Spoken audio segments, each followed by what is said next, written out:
Welcome to the Trek Wars podcast, the one podcast that dares to answer the question of which is better, Star Trek or Star Wars, by going through both franchises in chronological release order.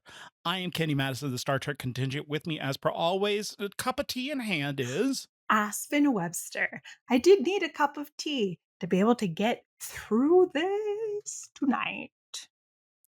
Speaking of having a cup of teas, Aspen is a defender of peas. Ah, yes. Goodness gracious, you are a real comedic genius. Certainly, but I'm not a tactical genius like Garth of Izar is today. In our episode, Whom Gods Destroy from Star Trek The Original Series Season 3 versus Defenders of Peace from Star Wars The Clone Wars Season 1, ending a 2-episode arc, from what I understand. Yeah, you got it right. I mean, what else would they do, It felt like the end. Roll. They just roll away. There's like an entire third episode and it's just rolling time. That'd be fine. They're going to collect rings and all that. I would, yeah. Great. Yeah, that would be fantastic. That would be fantastic. It's just a crossover. It is just a crossover. Crossover with, what's his name? Sonic? Sonic. Yeah. Yeah, that's the guy I'm talking about. Well, speaking of guys that we're talking about, the people that I'm talking about are our patrons who love to keep in touch with us via patreon.com/TrekWarsPod. And so too do we have a little bit of correspondence from our Patreon, specifically Arizona Mark. Sweet. From our extended episode, Dooku Captured versus Wink of an Eye, Arizona Mark clocked nice Avril Lavigne Skater Boy reference, Aspen. Oh, hey, thanks. Good job. How do you feel about that? I really appreciate that we're all on the same page when it comes to our ages and what we value most in our princesses of punk. I'm doing great too. All right. I feel like you started and you were like, I'm really tired. And I was like, it'll be fine. And now I'm like, I've got some tea. It's time to get cozy. Yeah, I believe the character arc that Aspen is going to go over in this episode is starting off at like kind of cozy. Yep. And an hour and a half later, just going to be in like 3 different blankets. It'd be incredible. It'll like cut back to me, like, and I'll be like in a sweater. Yeah, you're like, how'd that happen? How'd that happen? Just like magically like happen. All of a sudden I'm like in a sweater, and then it's like you see me again, and I'm like, why do you have like a parka? Instead of a werewolf, it's Angela Lansbury. I really appreciate you. I hope you know that. Thank you. Sometimes I'm like, I hate this. I understand when you do that. But also I respect that it's a real skill set I just don't have. And what I probably just am experiencing is jealousy. Speaking of jealousy, that's what Arizona Mark has on this next episode, the extended episode of The Empath versus Gunga General, regarding Aspen's missing of breakfast tacos, a Texas delicacy. Flap of Tortilla sounds like a punk rock band name. Oh, okay, see, Mark is just really into punk right now. That's what explains it. Cute. And speaking of punk, in regards to Zack Snyder, Arizona Mark says, because we were scared that Arizona Mark might actually be a diehard for Zack Snyder, because we talked about Zack Snyder at length in our pre-Patreon chat. Arizona Mark says, dang, the deepest diss ever, even thinking I'd be militant for the likes of Zack Snyder.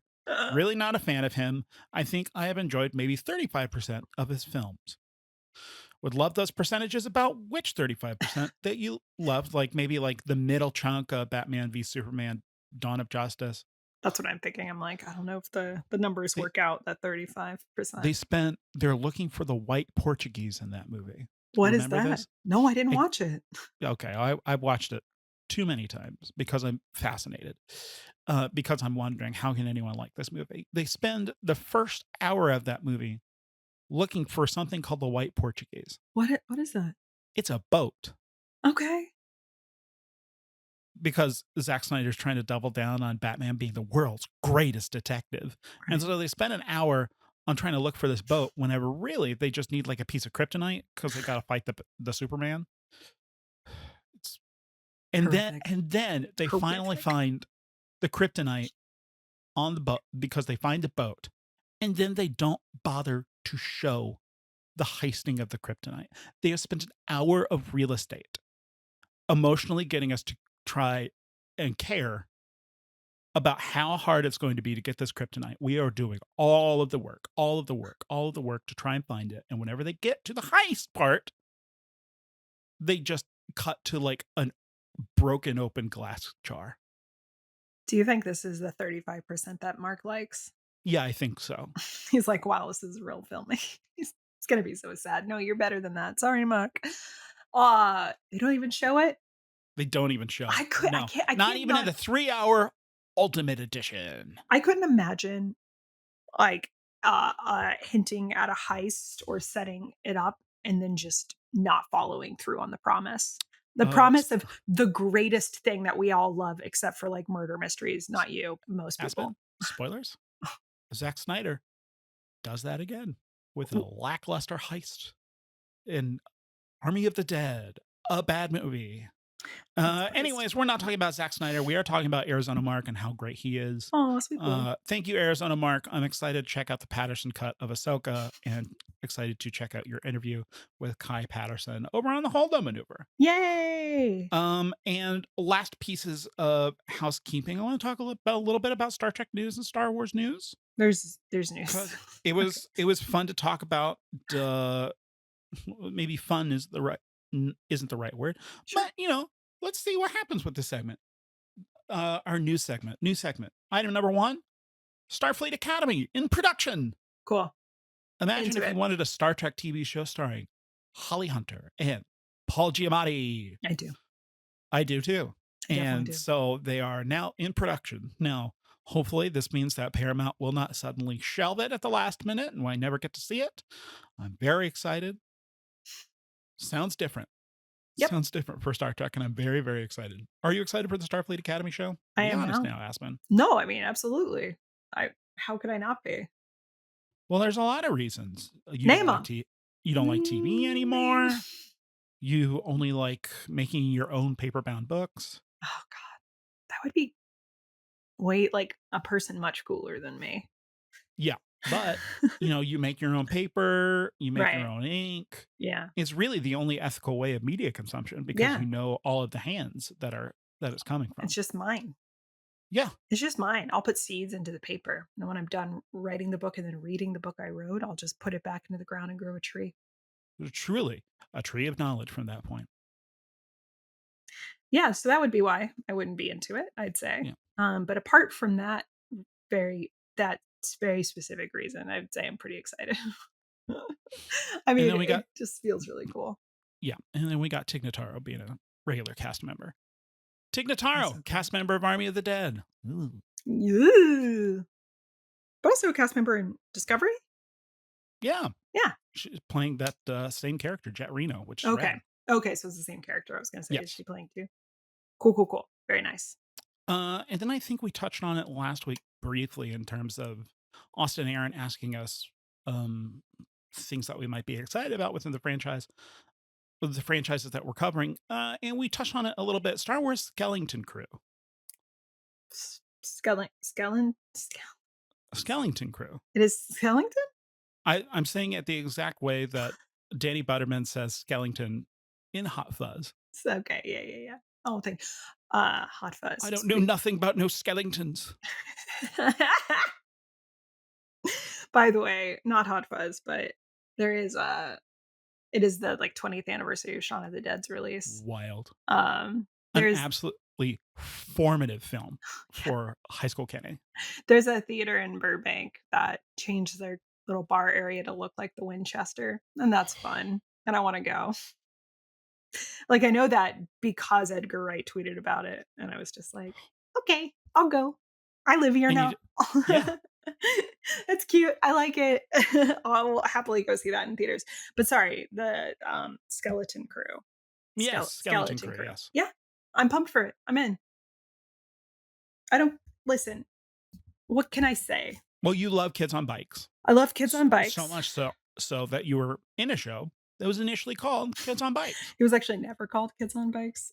It was called How Oh. I Saved the World Over Summer Vacation, and every single person called it Kids on Bikes, thus angering the director. But he would never actually like Oh. say that. Like every once in a while, he'd be like, "It's How I Saved the World Over Summer Vacation." We'd be like, "Sure it is." That's very funny. Should have been called Kids on Bikes. Just faster to say. I love Kids on Bikes. We talked about it a lot. It's a trope that I love. I think it's fantastic. I like the idea that parents and adults are not there to save you because they aren't. What? It's true. No, they should be. That's just trauma. No, but I like it. Let's not unpack that any. Um, so Mhm. did you experience the same tonal whiplash that I did whenever I watched that trailer? Probably not because Actually, I haven't seen the trailer. you haven't watched the trailer? No, I haven't. Oh, fascinating. No. Intentional choice? Yeah, I don't Outstanding. know. It happened to with The Acolyte. I actually held out for a long time Oh to man, watch that's it. rough. I know. I think that there might be a little bit of a fear thing that always happens for me, or um maybe as we get closer to it, I can like get my hope feeling strong. Oh, this might be revealing some things about my like fear of things I like getting canceled immediately by I just don't Disney know what or you're Netflix. talking about. Oh, by the way, sorry, this is off topic, but on topic of things we like getting canceled.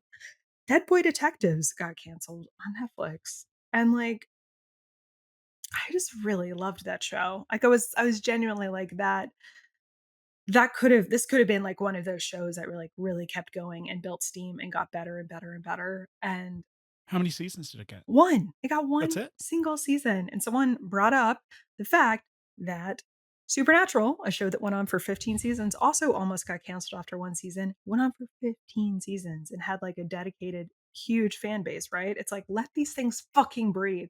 And the reason I I'm think so sorry, Aspen.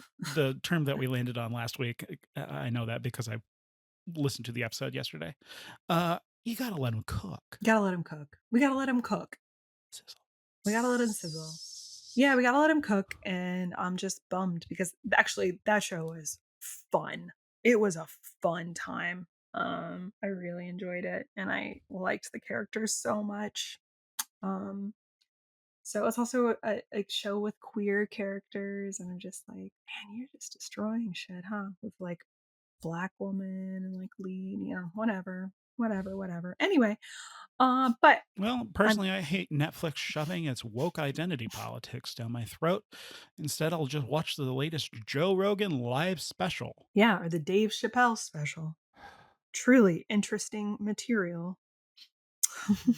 Anyway, Oh my I guess that gosh. gets us off topic for Star Wars and Star Trek things, but I think it's going to be fun, and I'm excited. And I'm also excited for apparently them trying to fight for the acolyte, which apparently they're doing. So Oh, we'll see what happens. nice. Yeah, Um, Outstanding. I had not heard that about the acolyte. I hope I that. mean, it's one of those where it's like, is that a real serious thing? But it's like the vibes. People are like, yeah, I think the actors are fighting for it. We'll see. We'll see. I don't know. I would not be surprised if Amanda Stenberg was just like, no, I'm good. Mm, I'm good. that is And actually then what I was thinking. Is I was like, why would you fucking do it? Why would you and actually then fight for the thing when it's like they're such pieces of shit? parlay the notability from playing two different roles in the acolyte into something else that can be more challenging than getting verbally abused. Yeah, getting death But threats. let us Let us tarry no further in let's go talking on. about the death threats within being a Star Wars fan, and instead try and celebrate these two things that we love We dearly. do fucking love them. We love them because we are real Star Wars and Star Trek fans. We're not like these other. We're not like these other ones. So ignore when I'm gonna really hate on this Star Trek I episode. I love it when they slam their woke identity politics down my throat. Gobble gobble, as I like to say. Gobble, gobble. Yeah. Wanna do some factoids and descriptions? Absolutely. Speaking of gobble gobble, Star Trek's latest turkey is Whom Gods Destroy. Yeah. First aired January 3rd, 1969. Director Herb Wallerstein, you might be familiar with his work from being a last-minute replacement on the Tholian web. A writer from an initial idea by Jerry Soule, story by Lee Irwin and Jerry Soule, teleplay by Lee Irwin. And our synopsis comes from Judy Crosby in her syndicated column, TV Key Previews, as carried in the Corpus Christi Times, January 3rd, 1969. Judy Crosby wrote, Captain Kirk and Mr. Spock become prisoners in an intergalactic asylum where the inmates have seized control and now plan to rule the universe. Of course, there is a woman in charge of the planet. And she is gorgeous. She's not in charge. I understand that. That's Yvonne It's Craig, who plays Marta, and she uses her feminine wiles on Captain Kirk. These scripts are sounding like leftovers from the Man from Uncle series. that's in it. Yeah. That's funny. Also, Marta is not the one that's in charge of the planet. It's Garth. Yeah. Garth of Izar. It's 100% Garth. You can hear him screaming from the next apartment over if you're living in an apartment complex. Yeah, I was genuinely worried that people next door would be like, "Someone dying?" Sure. Um, Speaking of people dying, wait, other joke I wanted to make, oh, but it here we go. said like, not borrowed. It was like something about the like an earlier story idea or something, and I was like, was gonna be like, oh, and also borrowing from ideas of what was it like, Knife of the Mind or something, Dagger of the Mind. Dagger of the Yeah, Mind. because there are similarities. I think they might also just literally be using the same chair from that episode, but Same instead of chair. the neural neutralizer being overhead, now there are s- One's points on the side that side. are circling around, which, to be fair, that's a cool chair. That's a cool Um, chair. What was the other thing? It reminded me of something so strongly. Did I write it down? I'll just go to the assessment, and these are the Voyages season 3 from Mark Cushman and Susan Osborne. Uh-huh. Star Trek had visited a penal colony in Dagger of the Mind and had seen a shapeshifter in the Man Trap and a duplicate Kirk in both The Enemy Within and What Are Little Girls Made I Of? think it was duplicate Kirk stuff. Yeah, that was probably it. It's like we've had other it was definitely one of those where I was like, "Oh, we'll get to what we get in our first impressions." But it was definitely one of where I was like, "We've seen this before, every single part of this except for Mhm. like some minor but major pieces and done so much better," kind of thing. And then So Star Trek had tried 2 other times with the alternative factor in that which survives a future episode, but with duplicate Kirks, so much so as we've talked about within this show, Trek Wars, that Stan Robertson, their NBC executive, that's being like, "Hey, do a little bit better, folks," had to be like, "Y'all just keep doing duplicate Kirk stories. Knock it off." right. This one is and it just feels boring. Although it does get a Hold great on. Kirk Just screaming because moment. you and I agree that this episode is boring, we shouldn't spoil the fact that we both think it's boring. Let's save our opinion of us thinking that this episode is boring for our first impressions, where we will then reveal. Talk about how boring it is. Yeah, because make no mistake, you and I are both on the same page. Okay, This good. episode is boring, but let's not spoil the shape of show. Speaking of shape of show, Speaking of shape of show, speaking of the shape of Kirk, Defenders of the Peace, Star Wars Clone Wars, released January 23rd, 2009. yeah, What are we doing January 23rd, 2009? probably taking a nap. Probably. Yeah, me too. Let's see. Defenders of the Peace was directed by Stuart Lee, who, according to the Filoni Zone, he really liked Hong Kong action films. It was written by Bill Canterbury. Yep, and of course, series writers Henry Gilroy and supervising is Scott Murphy. But Bill Canterbury, the writer of this episode. Here is our description from IMDb, our favorite TV archaeologist who seems to be all over everything all the It's time. true. A I was reading a separatist. synopsis for something else, and it was attributed to the TV archaeologist. Huh? What do you do all the time? Is this your That's job? oh, wouldn't that be great? Be a pretty good one. You'd have to just like watch a bunch of shit, or I guess go to Wikipedia. Or now Chat GPT. Maybe TV archaeologist is a Wikipedia writer and likes to go in and do all that stuff and then puts it into IMDb. Do Okay, you think that he wears an Indiana Jones hat? probably.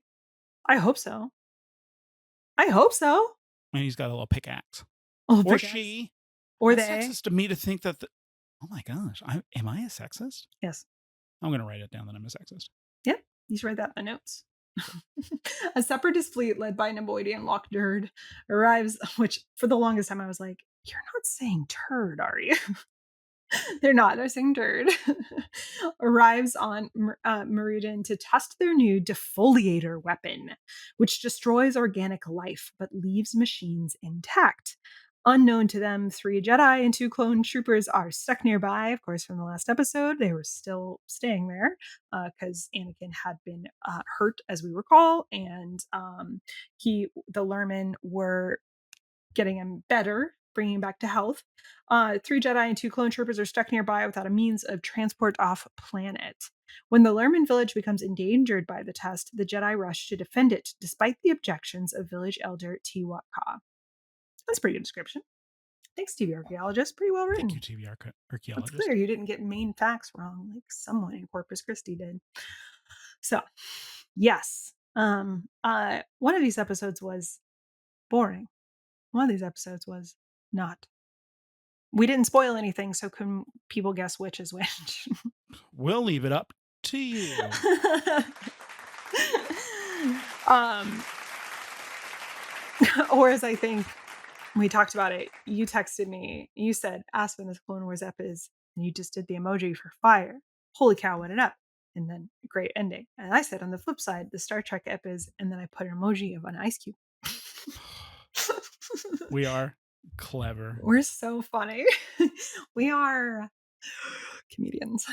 Again, it's like poetry. So if they rhyme, Anyways, Oh, yeah, our first impressions, we think that Whom Gods Destroy is really boring. And I Also, think that Defenders of Peace is like, oh, yeah. this is what Clone Wars could do. Oh, it is fun. It is interesting.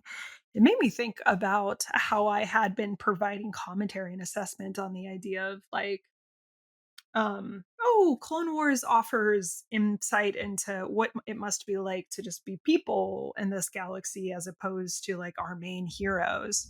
But it actually kind of pulled me into a little bit more of an assessment around what the separatists represent, which they are primarily composed of like dangerous capitalists and like machinists, and like which in and of itself is like is it is kind of a true separatist force for power, as opposed to like maybe based on um truer intentions. However, I mean, I don't take back things I said about like the complexity of how other people might take it in and see which sides they belong to. But I was thinking about it a little bit more because ultimately they are about colonialization and resource destruction and stealing, and so which is what capitalism so anyway, not really caring about living things, really just doing things for the bottom line.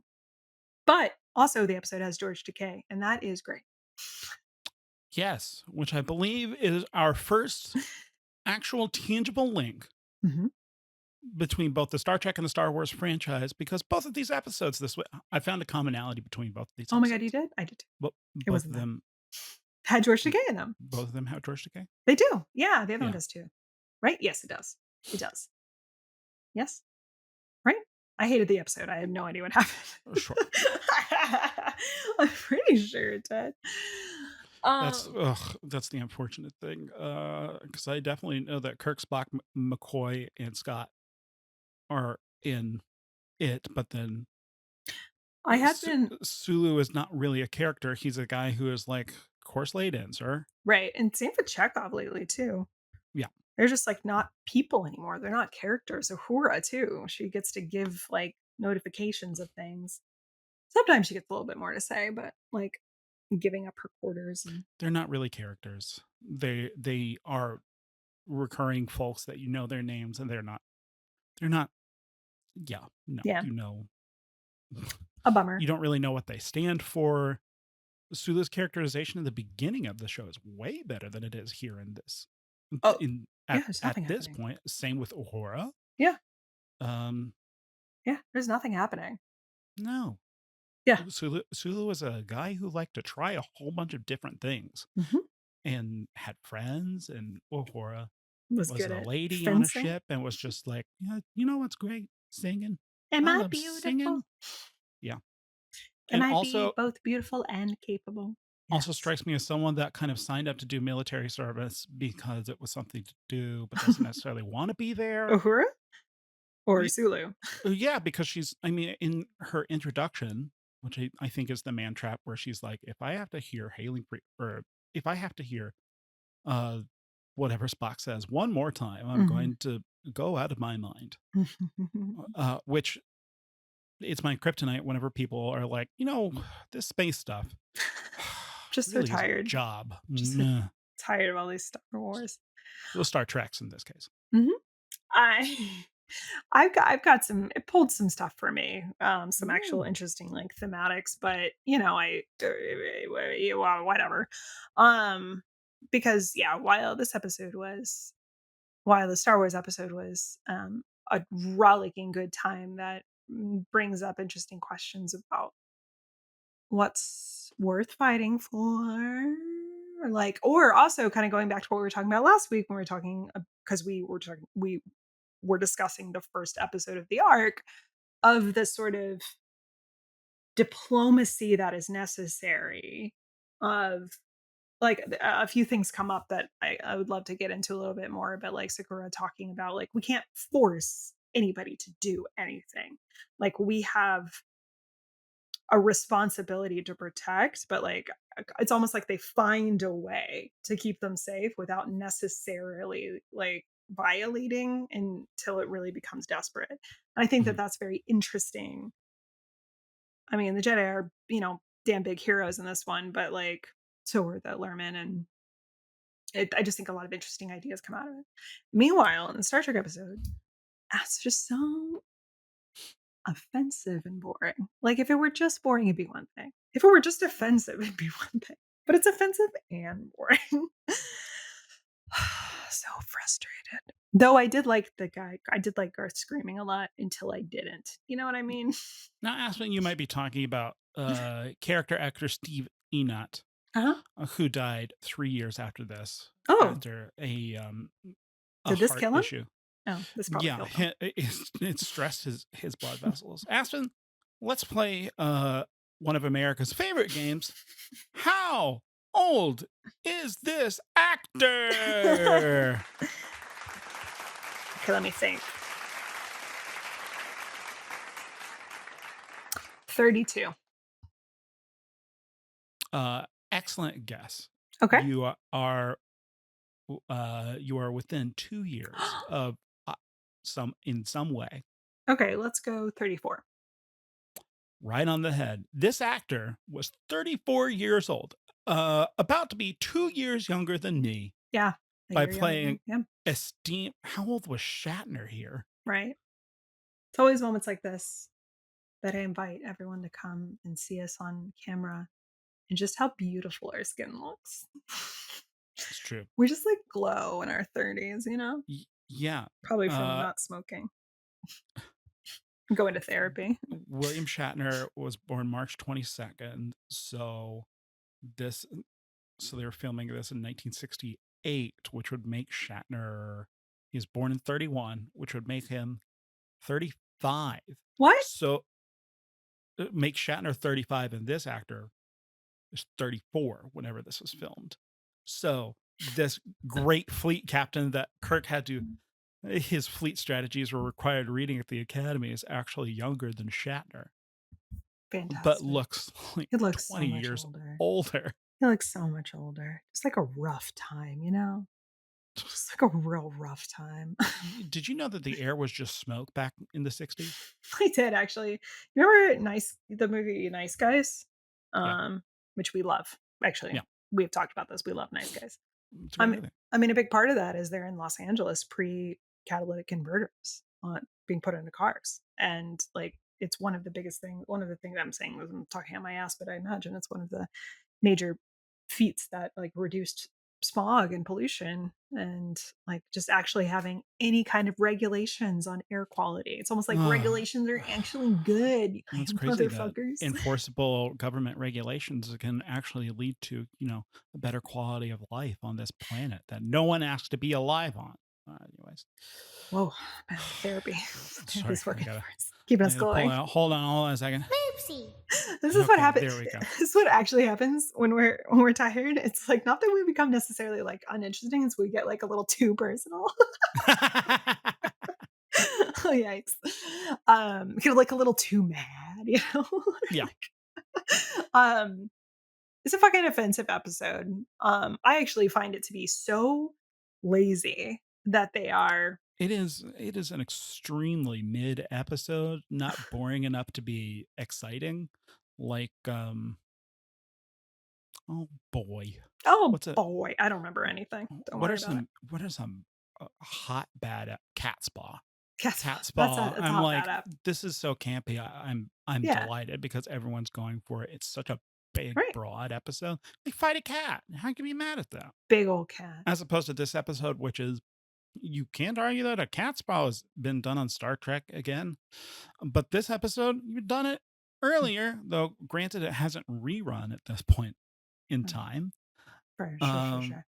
Well, but also like they've done the prison thing and but it in was like, also kind of an inmates running in the asylum thing and but this time around, the idea, the idea is that they are criminally insane, and it is being played. If this were like current times, you'd be like, oh, this is like the Joker and Harley Quinn, but without like the fun of the thing.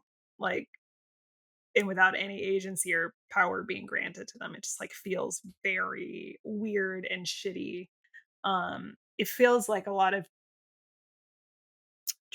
gosh, I just would have rather they just not even engage with it at all. Mhm. Oh, that was what I was thinking. Space Seed is the better example. Space Seed and Wrath of Khan, because it's the same kind of concept of like a sort of a megalomaniac type of character who wants to take control of the galaxy. And but at least with Khan, he's coming from it's a perspective of, well, but I am actually genetically superior.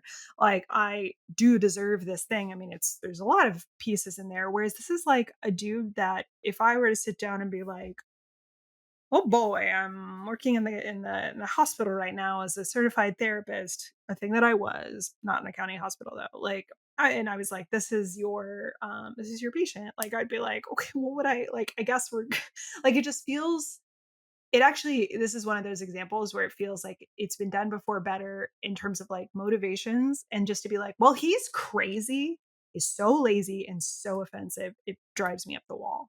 I will say in this episode's defense, No. in this episode's defense in regards to like Space Seed versus this episode, and it's not a Star Trek versus Star Trek podcast. That'd be weird. But in regards to this What if it episode, were? this one doesn't have brown face, so that does give it an edge over Yeah, but it Space Seed. also, And it's really interesting to hear the Star Wars fan really defending brown face in regards to hey, this episode being worse. And you're like, what makes Space Seed great mhm, yeah. are its racial politics. Could you put this in the notes? Could you write Aspen is a racist? Yeah, you got it, dude. Right under Kenny says, I am a sexist. Racist. I am a sexist. So we fixed racism and sexism, and then we just this is a Chris Grace joke. We talked about Chris Grace's show and the Patreon, and one of the jokes he makes. Which you can find at. Netflix. Nope. Just kidding.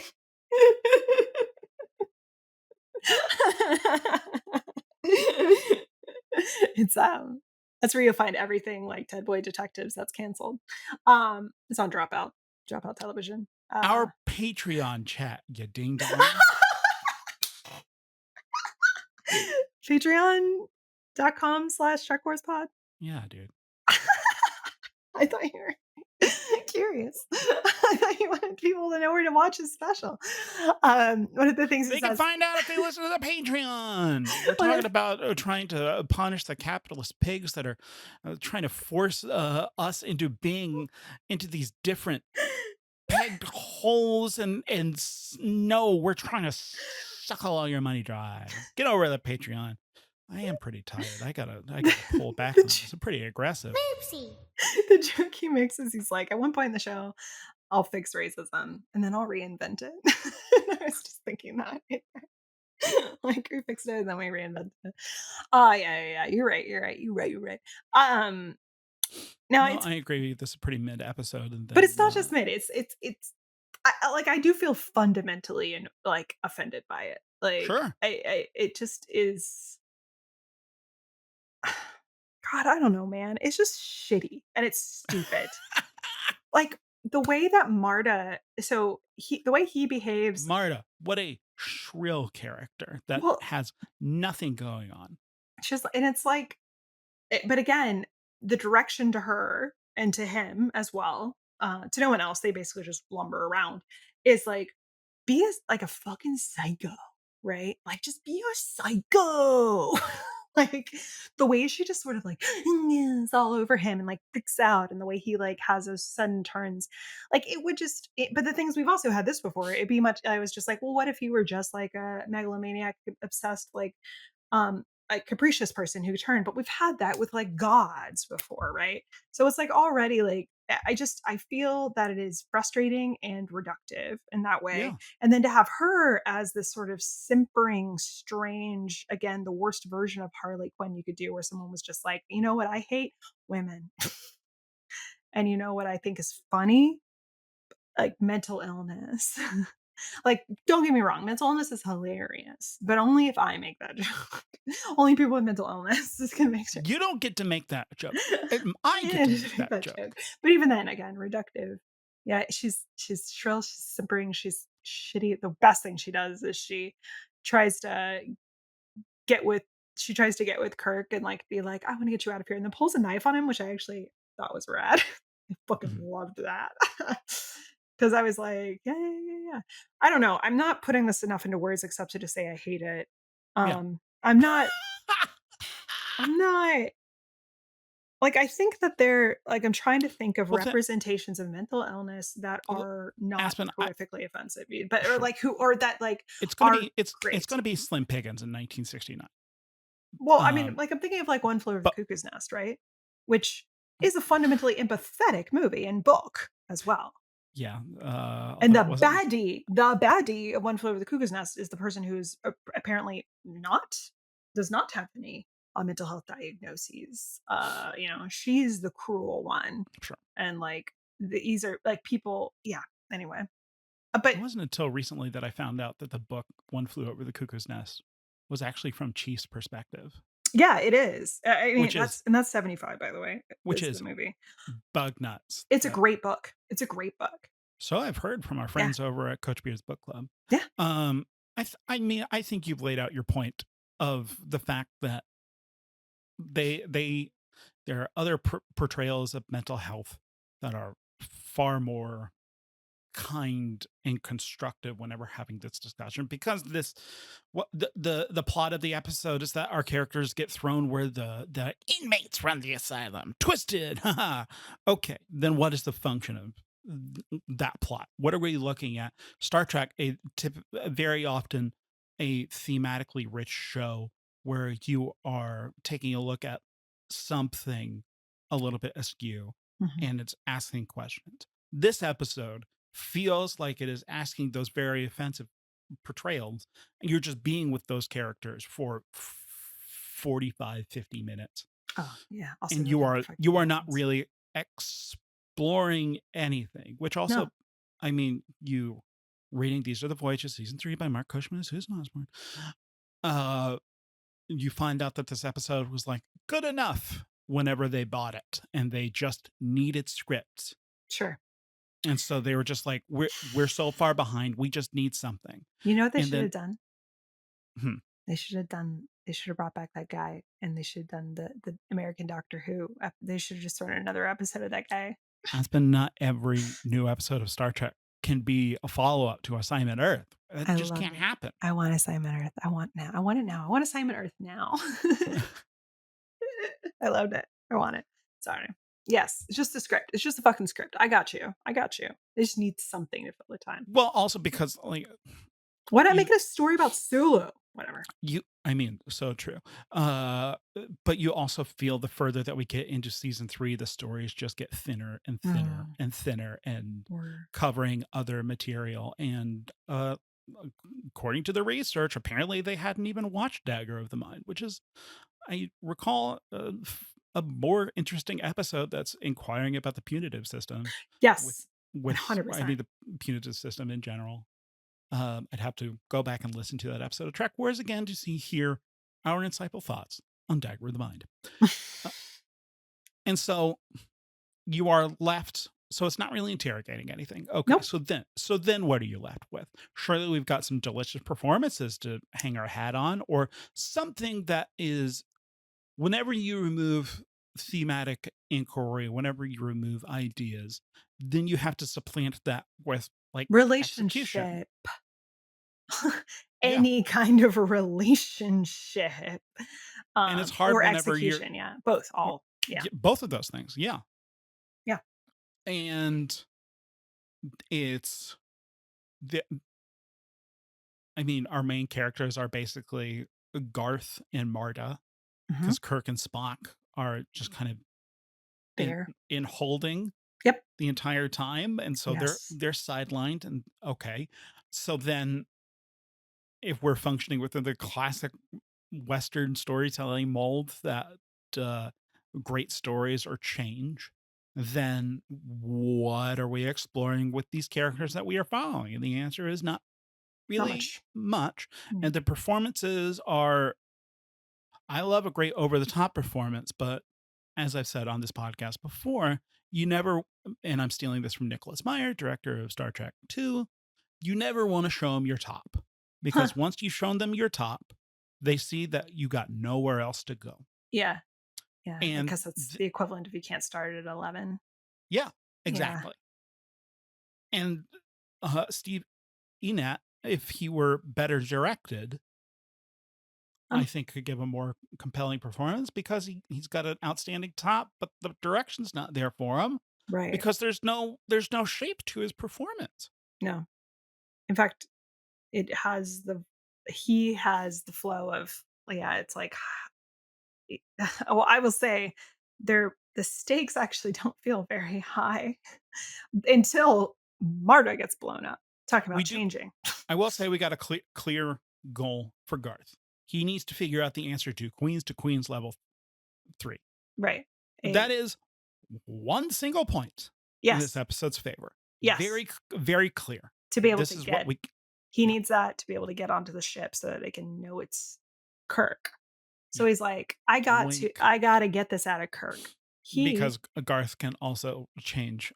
All right, another point. Garth just learned how to be a shapeshifter. yeah.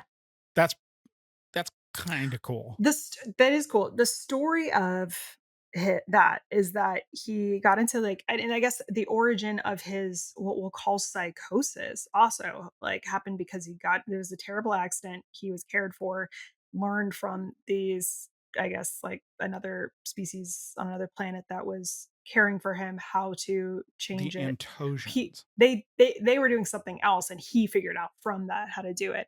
Um, but so there is inside of that also the origin of where this started. So it's presumably from like a traumatic experience or head trauma, whatever it might be, that he actually went like he did. I mean, I think the implication here is that it's not that he had this was like a part of him that was kind of developing over time as because he was a military strategist. And this is actually a point that I do think is interesting, which is the idea of the need for war and horror versus the need for peace and what the demands are. That is a thematic connection that I do think is interesting. It's like a nugget, it's a slight nugget within this bad ass of an episode, not badass of an episode.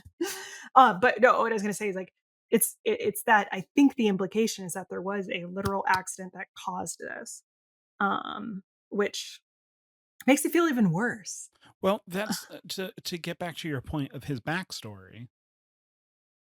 Revered fleet captain, his Mm, strategies are required reading at the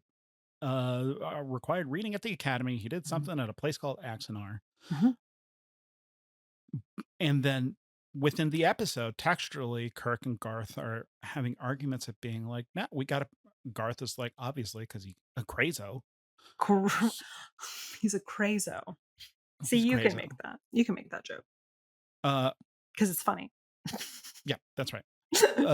Captain Lord Garth is not well, No, please say crazo. and so he is going. We got to prepare for war. We're war hawks, and Kirk was like, "No, we're exploratory fleet. That's what we do." Right. Also, laying out one of the paradoxes inherent within Star Trek is that it's an Yep. exploratory fleet that also has weapons that can literally, as we have seen, level population You're right. And they're on a military structure. Yep. And so the easy fix for this episode is that Garth the Warhawk is a victim of this new mission of Starfleet and the Federation, because he's this dude that is a hero that is readings are required readings at the Academy, and he went crazy because he sees the inherent paradox therein. You call yourselves a benevolent fleet, but he can't reconcile it because he has blood on his hands. Yeah. He goes howl on them. You can't howl, in 2001, what makes Hal react the way he does is, it's that he has a fundamental inconsistency in his programming, and so Why didn't they just like we're press not the button? it's a hypocrisy in his Why don't they section just on it. press the button off and on again for help? Yeah, I mean, that's a good point. Yeah. That's exactly what Dave Boop. does. He turns Hal off. Yeah, but he didn't turn them back on. No, I don't think it's the button. Don't you remember the whole scene where he had to go into the thing, and then he had to go, and then he's like, Daisy,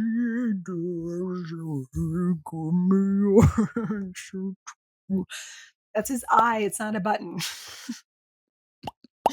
I love that movie. Okay. 2001, good movie. You know what else is also a surprisingly good movie? What? 2010, the year we make contact. Oh, cool. It's just not 2001. But you know, I'm it's like, also a really good movie. 2012. 2012. I'll have to take your word on that, Aspen. No, I don't know. I've never seen it. Just thinking of movies with I'm back. We're back. Defenders of Peace. Yeah. Great Unless we have more to say in regards to Whom Gods Destroy and the possible interesting thing of interrogating a war hawk during peacetime, being driven mad by knowing the cost. I think that the strongest thematic connection, we should get into like actually talking about the episode itself and some of the details of it, like how Sakura is so cool. Like so cool. There's one point where they do the defoliator, like, because the way that the defoliator works is they shoot it off like a rocket, and it lands and it just destroys any living thing, so it doesn't affect droids. And a couple of the clone troopers, and by the clone troopers, it's like it's Rex before he was like commander. It's Rex and the commander, and they're running, and one of them falls, and they're like Sakura, and they're up in a tree, and one of those big trees. Sakura like lightsabers through a vine, jumps down with the with the vine, swings, picks him up before the line of literal fire can get to him, and swings him up in the tree. And it was so cool. When the Lumiere brothers were inventing movies, this is what they were thinking this of. is what they were thinking about. This is that. Yes. Whenever Benjamin Franklin harnessed the power of electricity, a thing that I'm sure that he definitely did, Yeah. and didn't just kind of make that up because he was a drunkie. This is what he was thinking about. This is what he was thinking about. When George Washington cut down that cherry tree, because he definitely did that, and then could not tell a lie. This is what he was thinking about. When Christopher Columbus definitely discovered America and made friends with the Indians, this is what he was thinking of. Kenny is a racist. When the Pilgrims had one peaceful dinner with the Indians in friendship and fellowship, and certainly not to be used as a cudgel to try and subjugate those that dared defy the majority religion for hundreds of years, they were thinking of this So episode. sad. We're gonna go too into it. um, yeah, it's a banger. Uh, Not just in terms of the action choreography is unhinged. At one point, Anakin Skywalker, our best friend and hero, Buddy. floats a droid, and then it's Oh, just like, I'm too tired to walk over there. Swings it over to him and then slices it, and it's really cool. there's another part too where when the Lermans, they like the kind of small contingent of them is like, we have to fight because the way this has gone down. They take the battle droids and they tie them all up and they're in a circle. And then Ahsoka just goes around in a ring in a circle, just lightsabering them all in half. It was so cool. It saves time. You know what takes time? Fighting these darn Clone Wars. You gotta think of ways to kind of, Up your hack your efficiency. business flow. Yeah, you gotta like be a disruptor. Ahsoka has a grind set mindset. She has no work life balance. She is the work. Ahsoka, Don't no, talk to her before she has had her coffee. don't talk to her before she's had her morning cup. Ahsoka, no crumbs slay. Ahsoka. Boots the house down. So yeah, Not just with dynamite action, but I literally wrote down, where is this Dave Filoni? where's Be- this Dave Filoni? Got it. where is this version of Dave Filoni? Yeah. Because this episode is so rich in examination of what cost peace, and the ending is what prevents it from being a didactic mess. Yeah. Say more. Okay, so I just listen. What I like to do in order to try and inform my takes on the Clone Wars, because I am new to this show, Yeah. I like to listen to A More Civilized Age, an incredibly smart read on these episodes that are looking at this from political standpoints, from philosophical standpoints, from a multitude of standpoints that you and I are definitely looking at. But they also have just the the historical knowledge and trying to fit this within what we think that the filmmakers are trying to say, as at least as best as the More Civilized Age podcast can. They can, Okay. obviously they're like, yeah, they're using Agent Orange and napalm. That's what the defoliator is. Therefore, drawing the Vietnam parallels even more. And really, one of the first things that I've kind of disagreed with them on, because I just love how aggressively leftist they are within reading of Star Wars, and also like clearly loving the source material while also interrogating what this means and being playful with it at the exact same time. A perfect tone, because you can't take this stuff too seriously or you're going to end up like the Star Wars Theory YouTube channel, a twerp. Uh, Anyways, A More Civilized Age podcast is looking at this and they're going, well, the metaphor gets muddled because as the extra text says, mhm, as Lucas has said, mhm. the Republic is America. The Empire is America. Yes. Okay. Sure. Yes. That is very true. And also, and their big criticism with this is that they're like, well, the occupying force needs to be the Republic and not the separatists. It's funny because that's kind of what I was talking about at the top here, where I was like, "Oh, I think this episode is challenging all the things I've been saying." Interesting. Or, But uh, I think I think there is more nuance to this. sure, yes, In fact, I think the nuance, I know you have a thing to say. Can I just say it real quick? please. I think the nuance is actually informed by the, as I've mentioned many, many times, the Jesse Earl neoliberalism to fascism pipeline. So, but please go on. I just needed to say that Um, because I would have forgotten. Actually, can you elaborate on that more? I will definitely return to my point in regards to the Jesse Earl, kind of the circular monomyth Right. story in regards to this episode. Well, actually, in regards to the fact that the Republic is not the Empire yet. Yeah.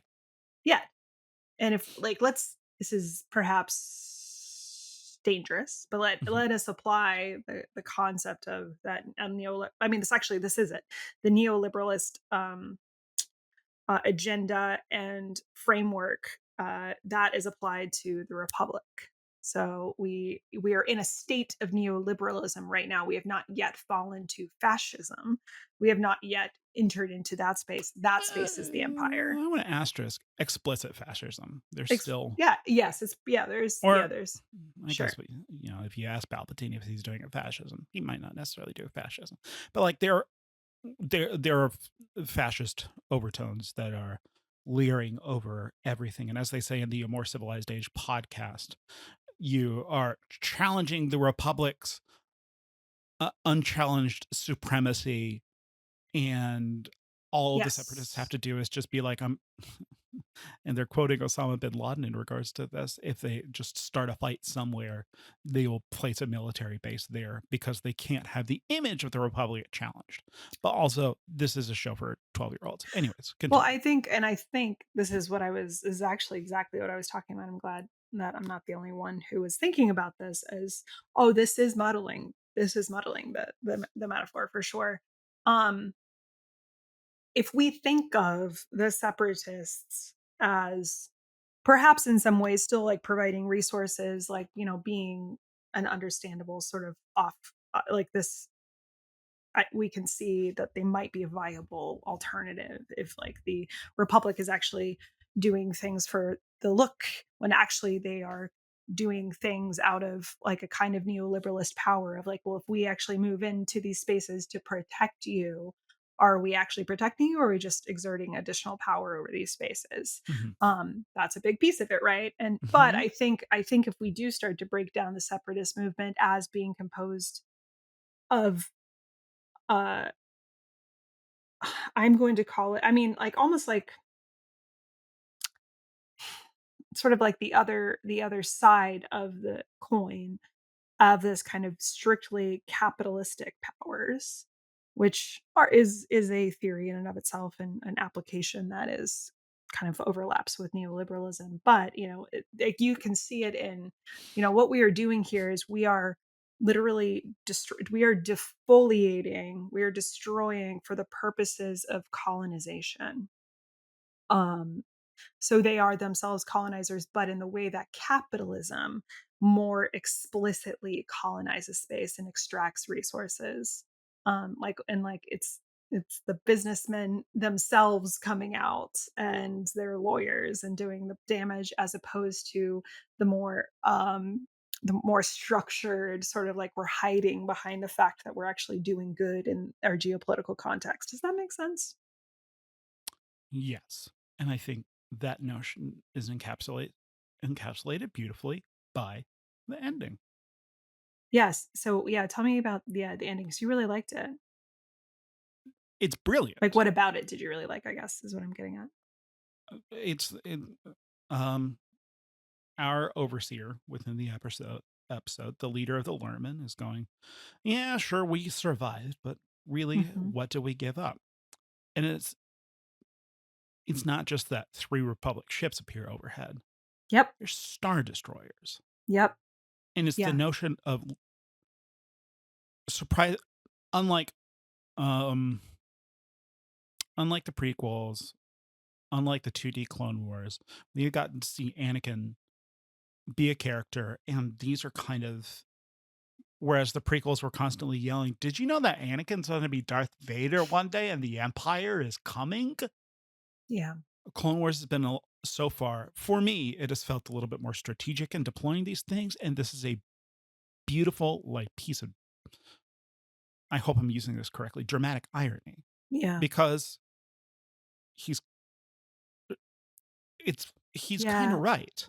Right. He's Yeah. right, and the Jedi are, and who really won here? The Separatists were, well, specifically, uh, oh boy, I wrote down his name.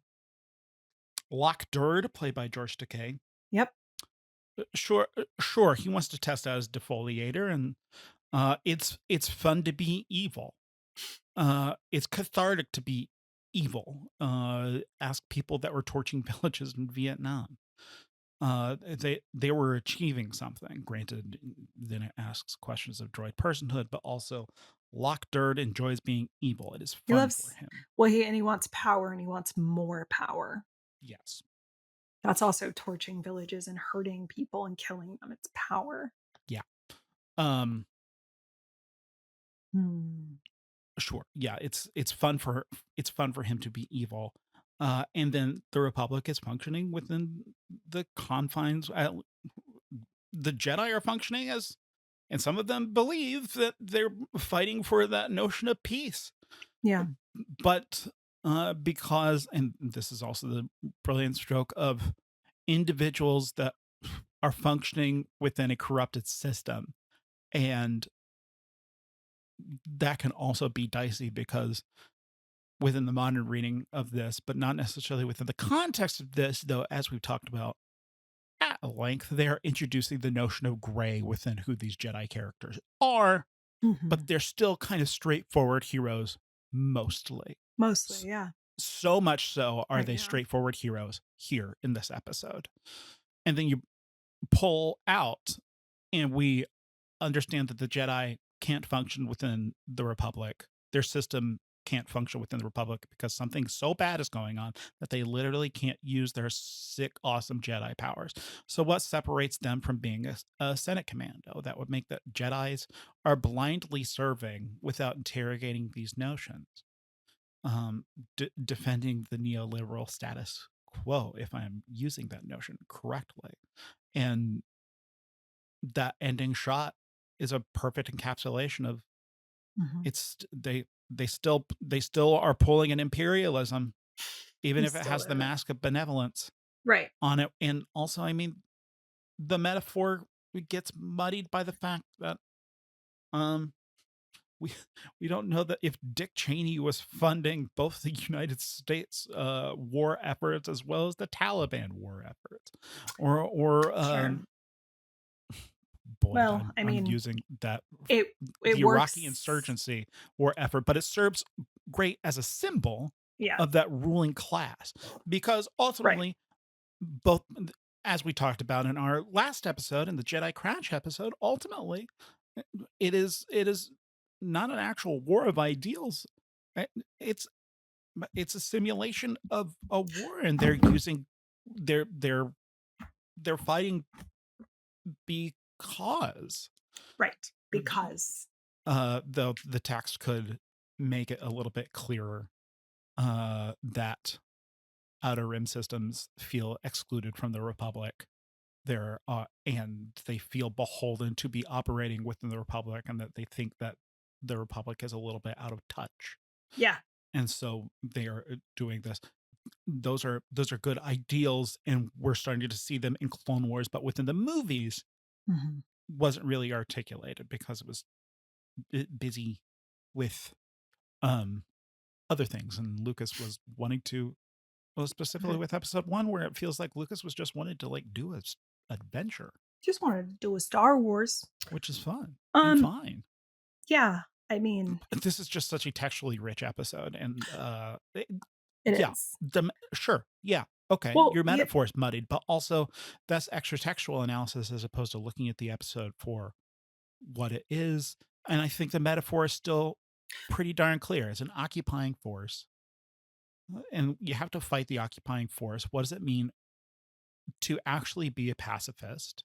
What does it mean to practice nonviolence? Is being nonviolent a coward? And also, I think there's an actual nobility that the Jedi are just like, y'all keep doing what you're doing. I'm going to go fight for you. You don't have to join me. That's That a that's a key difference that I really vibed with because they see it, yeah, and even though Ahsoka and Rex called them out for being cowardly, I think last episode. in this episode. Oh, in this episode, It, thank you. I mean, that's a yeah, pretty classic. Well, that's what I meant by that's real diplomacy and negotiation, right? Is you are like actually listening to the needs and desires of individuals in a community instead of just deciding what is best for them. Mhm. It is a deeply difficult thing to be like, Like if you were to literally have people do what they did, what the Lermans did, which is say, no, we're not going to fight, we're not going to defend, whatever, and then you know for a fact they're about to get slaughtered. Like the choice that they made, and the choice that they do make for folks who haven't seen it, is that they're able to steal some shield generators, and they set up a strategy, and they're like, you don't have to fight, we're just going to defend you. And then once we've gotten the strategy of sort of like having them use that and we can like pull them in, we will defend you, you don't have to fight. And then Anakin says, "What?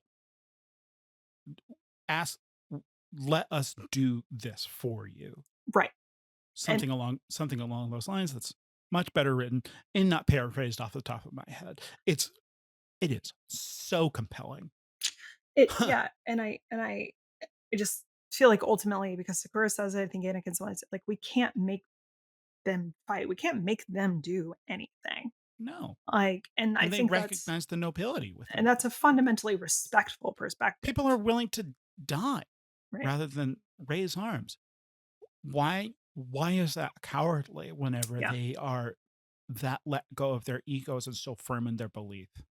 Yeah. But I, this Well, maybe they haven't necessarily let go of their ego, but also there's a the bit leader there. of the darn thing does Well, still kind of see it this coming. does that this okay, this leads to some other kind of like big thoughts.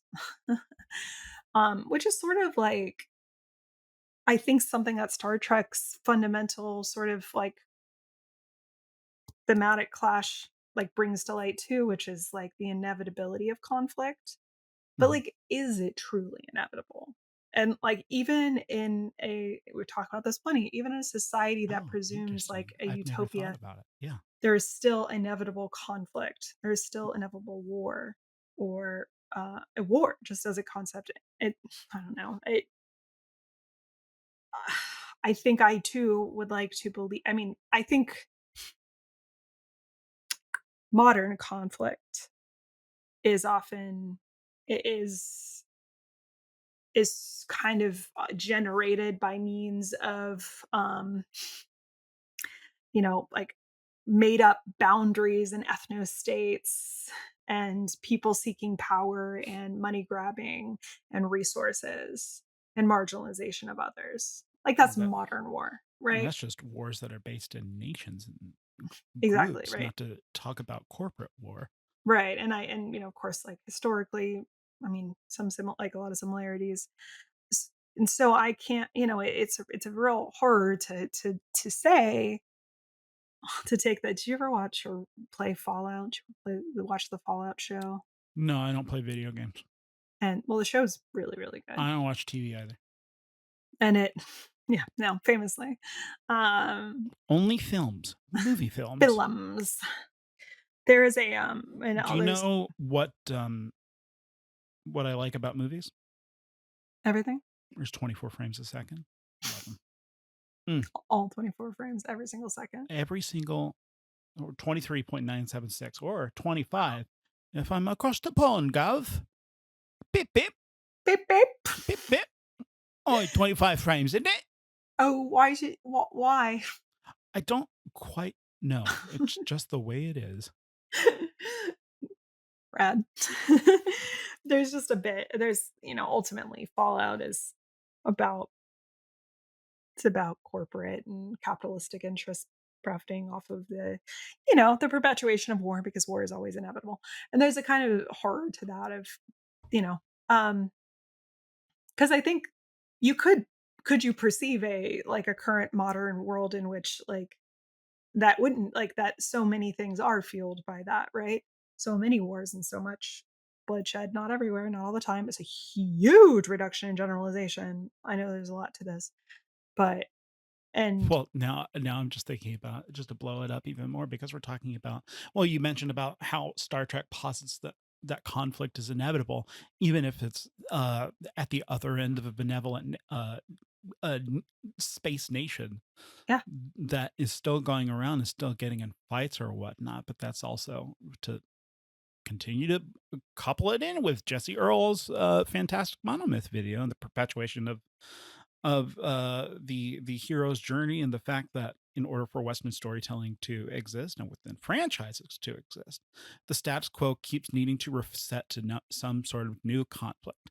And it Right. reminds me, here we go, Aspen, of I think it's the season 5 episode of Community, second to last episode, where they were like, did we fix everything about Greendale? Hmm.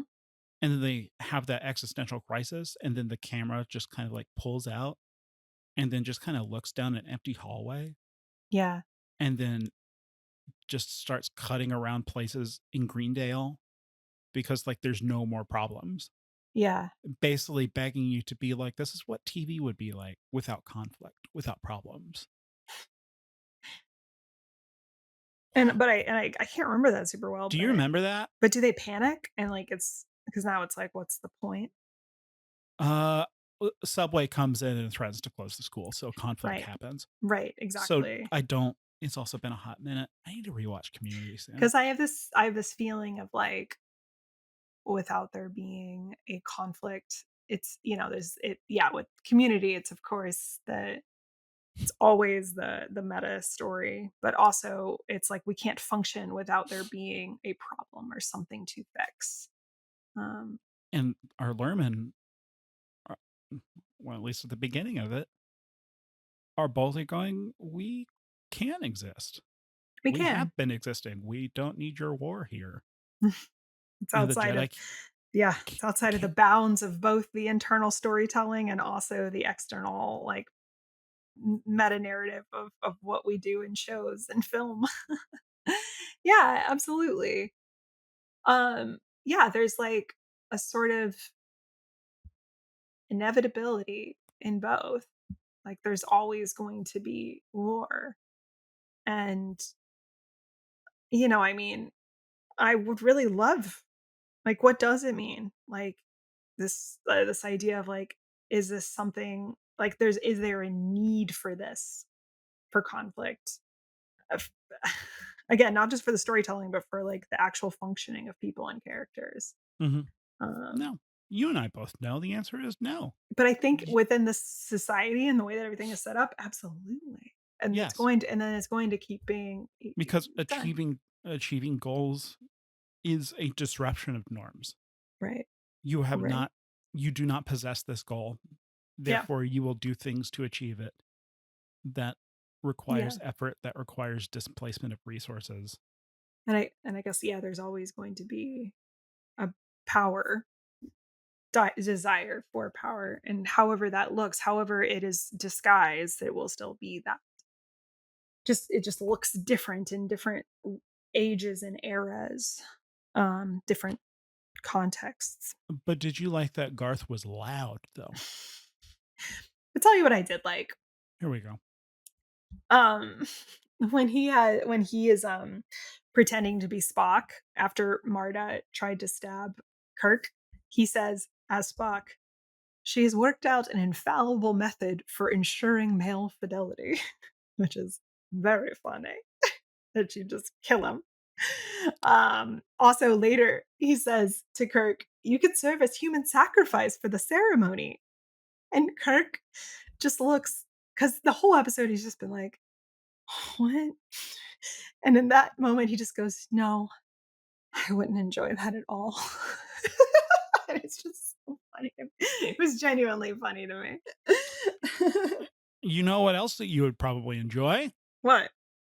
A long time ago, start date this week.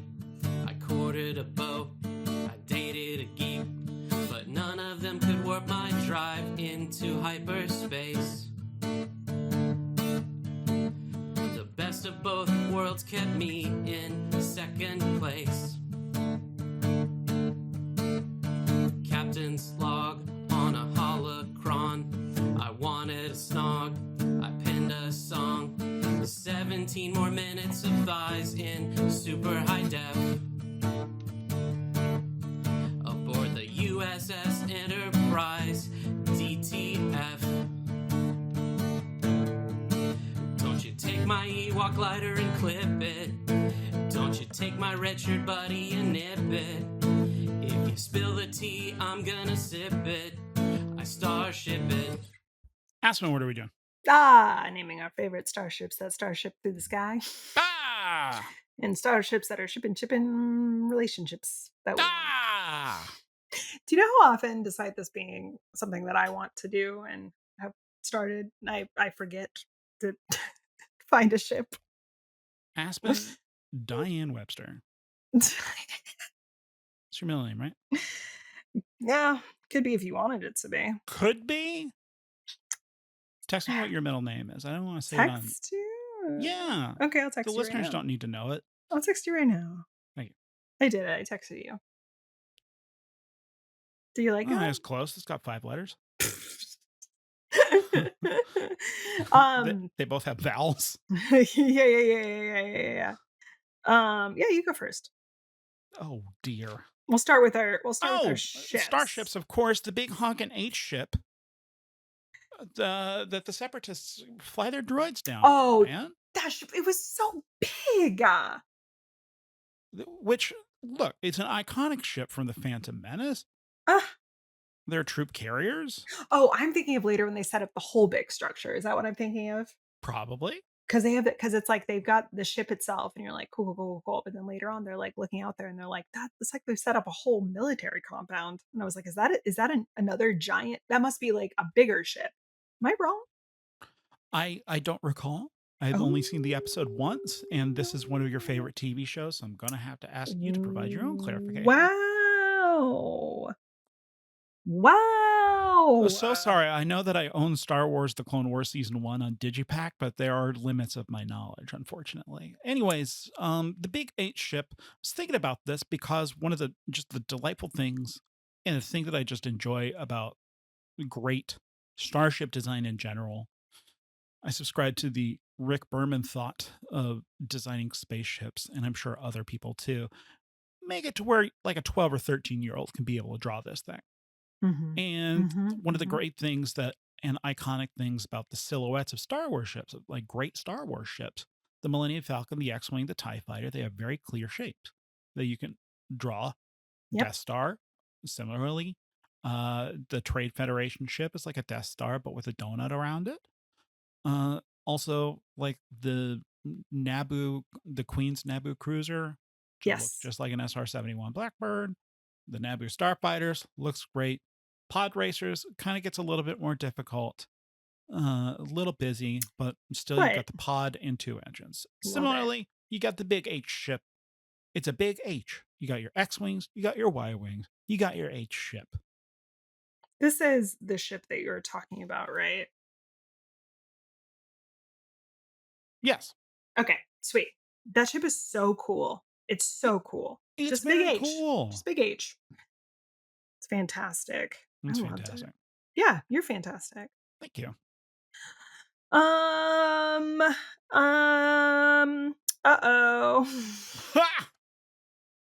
I didn't prep. I was so busy being annoyed. Let me think. There aren't really any ships in the Star Trek episode, huh? Nope. There's like 0. Oh, so I mean, there's the Enterprise. That's it. That's it. We just have the Enterprise as per usual. I'm gonna be a little stinker. I'm gonna say it's Sakura, because she's a vehicle for rescuing a clone trooper. The Vine. Listen, I'm tired. I'm tired too. I'm tired. I'm tired. You did take the really cool ship, though. It is the coolest ship of all of them. There's other cool ships in there. There's a Trade Federation tank with a big honking cannon on it. I was thinking about that one too. I really liked that one. But I think a Vine is funny. Vine. Yeah, they have a bunch of really cool. God, we didn't even talk about George Takei, did we? Oh my gosh. Another thing. Yeah. What? I mean, he's just having a great time. Possibly more lines in this one episode than possibly all of his episodes and all of his appearances in season 3 put together. Yeah. In this one episode. It's fantastic. It's a very delicious performance.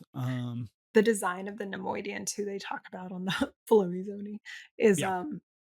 like, you know, it's a third design that they make, and there's another one in a character that'll show up later that looks a lot like New Gunray, so they went with a different shape, and, um, he's a chubby guy.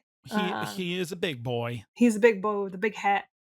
Um, it actually took me a couple of lines in to realize it was George Takei, and I just got really I got really excited, and I yeah, he's having such a good time. He's truly having like, he's doing that he's doing the, like, chew the scene work kind of thing as a voice actor. I just think it's fantastic. Lockdurd, not to be confused, as I did during the episode, with Lot Dodd, another Yeah, Nemoidian character. yeah, or confused with Lot Turd, which is what I thought they kept saying, which is Uh, wild. Lot and Turd. Lot Dodd was named after the then GOP Senate leader in 1997, Trent Lott, an attempt to directly connect the Trade Federation's characterization of motives with that of the Republican Revolution that occurred in 1994. Yep. That is neoliberalism too. Mm. Hardcore. That is because that's where it started to kind of you know, gain traction, and then it reaches its sort of apex with you know, Iraq and Afghanistan. Like its full execution through Cheney, and anyway, fun times. Speaking of apex relationships, you know that Garth and Marta hooked up. Yeah, I guess. What do you mean Of you guess? I mean, I they definitely did. He blew her up, but also this is a good ship because ships don't always have to be nice. No. In fact, they You shouldn't be. you know that they banged, had a good time, and Garth was like, "Done. I'm done. I know what everything looks like now. I never need to care about anything ever again." Christ almighty. Men are gross. I am gross. Okay, I don't know if that's helpful. It's The character is very, very gross. Yeah, but doesn't that strike as an in character thing that would happen with Garth of Izar, famed Oh, fleet captain, hero of Axanar? yeah, 100%. You treacherous cow!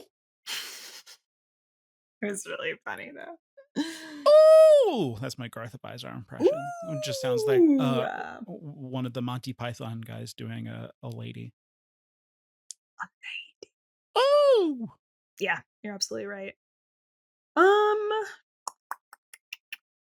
that was like kind of my one because I'm feeling because I feel like we've done Kirk and Kirk before, right? Aspen? I don't think so. Okay, doing Kirk and Kirk. Kirk and Garth as Kirk.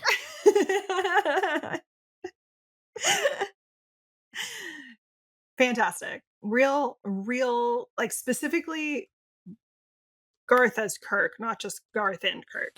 Like, it's So, when he looks like him because there's that whole oh yeah, once again, we didn't talk about this, where there's this whole, like, stupid moment at the end where Spock's like they do the whole, like, there's 2 of them, and it's like, "Spock, I'm the real captain," right? You could literally ask any fucking question, like, anything at all, like, that isn't the question he asked, and, like, you could get an answer. It could be like, "What did I, like, tell you yesterday morning about, like, my favorite," you know what I mean? mhm. Like, you could have said anything, and instead, he just, like, lets them go So, at it, and then they what did still I make you for breakfast this morning because we right, slept because we together? slept together. Yeah, it could be anything, and, like, he's just like, "What's the maneuver we used in this fight?" And he, like, says one, and then real Kirk is like, maybe real Kirk, maybe not, like, The who knows? Cochrane deceleration.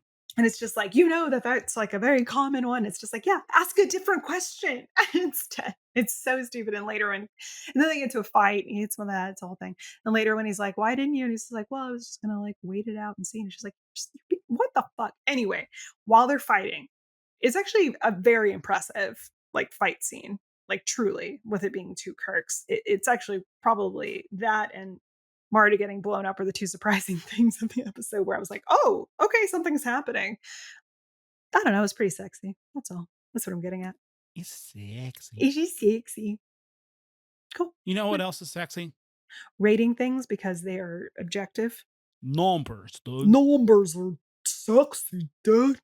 Going back to the central conceit of this podcast, which is better, Star Trek or Star Wars, by putting a numerical value from 0 to 10 on both of these episodes to finally, uh, without any bias, without any of these pesky emotions getting in the way, it's about cold, hard data.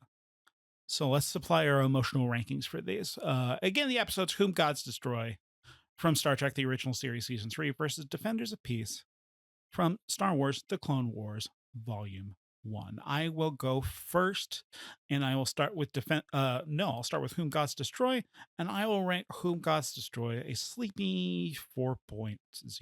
Yeah, Oh, just yeah. doing a 4. Yeah. Sleepy. I wish the performer that was I wish the episode was better written, and I think the actor that was playing Garth could have been great if it was just had a better structure to the whole darn thing, because the thing starts off emotionally at an 11 and stays there. And that's really frustrating. I think probably same for the actor for Marta too. Like, you could Yes. tell. Like, you could Yvonne tell she Craig, was good. Like, Yvonne Craig, who famously played Batgirl in season 3 of the Adam West Batman show. I was not far off when I was like calling forth Joker and Harley Quinn vibes. Nope. That's wild, The actually. Harley Quinn didn't exist then. I know that Kenny. Just to be a boy about it and tell you and accuse you of not knowing comics. Didn't she Old. first appear in the Batman TV show that I loved growing up? Was that Yep. the first time she showed up? Yeah. Mhm. The one written by the same guy who used to write for Ewoks and also that Clone Wars episode. And Yeah, Paul Dini. that's right. I did it. You nailed it. Thanks. I'm glad I could prove myself to you. Sure. Yeah, you know that one fact, but do you actually read comics? No, I don't. Sorry. No, sorry. Okay, yes. So I also am gonna give it a 4 because nope, I'm gonna give it like a 3.8 because that You point do love to see it. that's me doing a spite ranking. It's Excellent. both bad and a spite ranking. Excellent. I adore it. Yeah. That makes Whom Gods Destroy a robust 3.9, but it's still anyone's game. Who Sure knows is. how we'll feel about these superb Defenders of Peace? What a great episode. Maybe But there was something in here that you found offensive and you're gonna spite rank it. I don't know. I mean, you could talk about the fat Yes. phobia that's involved with Lockdurd. Sure. And I think A More Civilized Age brings up some great points about Nemoidian depiction and casting George Takei as a flamboyant, overweight Nemoidian. But you know what? I dug the heck out of it. I actually had a thought where I was like, the Nemoidians are like they historically have had such an offensive Asian, like weird Asian accent. And I Mhm. almost felt like it was like making up for that to be like, hey, let's cast an actual Asian actor and Yeah, have him just speak the way he speaks I normally. think to say that it's offensive because George Takei is playing Lockdurd is taking agency away from George Takei, possibly. Yeah, I He think made a so. choice. It's not like the dude has to do Star Wars. No, It- you can say no. He's the guy's he's fine. yeah. You know what else is fine? Defenders of Peace. I'm giving this one a 9. Wow. I adore this episode. I think it's so thematically rich. I think the action is superb. I think it is asking a lot of good questions, raising even more questions, and ends the episode on a pointed question of who who are the real defenders of peace. Although I think by having that ending, it comes down on a conclusive answer for me, but also it could be left up to interpretation. What is great also is that you can have different readings of this episode. You can think that the metaphors are muddied because the extra textual evidence has been clear. And at the same time, whenever you are interrogating those metaphors, it can bring up new readings in the text. And that makes it a really wonderful piece of Star Wars for me. This is what I love. This is what I love whenever I can keep thinking about something afterwards and get into passionate conversations about what the heck does this mean? What does this mean to me? What is it saying? Yeah. It's outstanding. It stands up there with Asha from Ewoks for me. Oh, that was a good It episode. was a good app. Such a surprise. I'm But it's still anyone's game. if I gave the other one 3.8, I'll give this one 8.3. Interesting. I'm more bullish on this week's Clone Mhm. Wars than you are. Yeah. I mean, I still really, really love it. Leave a little bit of space because there's more to place spaces to go. Um, yeah, I no, don't. I mean it's I don't think extraordinary so. episode. I don't think so. It's an extraordinary episode. So And you know what else is extraordinary? Aspen. yeah, me, Uh, I I am. I take my hat off, hat in hand, and I say Star Wars wins the week. Thank you. I'd like to thank God. That is many weeks at this point where Star Wars has been winning handily. I think we have to go back 1, 2, 3, 4, 5, 6, 7 episodes. This is Well, yeah, the 7 episodes. age of the orc. The age of man isn't. The age of the orc has begun. I'm the orc. I'm the orc. Interesting. But you know who aren't orcish in appearance? Our patrons. Like we've mentioned many times, and including the beginning of this episode, you can go over to patreon.com/TrekWarsPod. And for at least $1 a month, Did you we know will you could just also go to Netflix and drop out and watch streaming television? we give a plug to Netflix. Netflix, a great business model, and there's no consequences for it. Oh God. So for $1 a month, you can join our Patreon. We'll literally say your name. And for a higher tier, you can get access to early versions of this episode and extended versions of these episodes. You could join the fine folks such as Timbo DeSosa, Heidi Rogers, Kevin Miller, Arizona Mark, Austin Aaron, and lastly, but certainly not leastly, Joel T. Partner, who composed the I Starship It theme song. Mr. Tosin Awofeso composed our beginning and end theme. If you don't want to get in touch with us via our Patreon, you can go to our social media, Instagram.com/@TrekWarsPod, or find us over on Blue Sky. And you can also just send us an email, trekwarspod@gmail.com. More than likely, we will read your correspondence on the air. That's the kind of folks that we are. Aspen, thank you for being the Star Wars contingent so I could watch this fine, fine episode of Star Wars. You're welcome. I did it. It was me.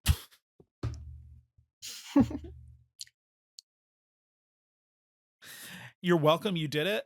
It was me.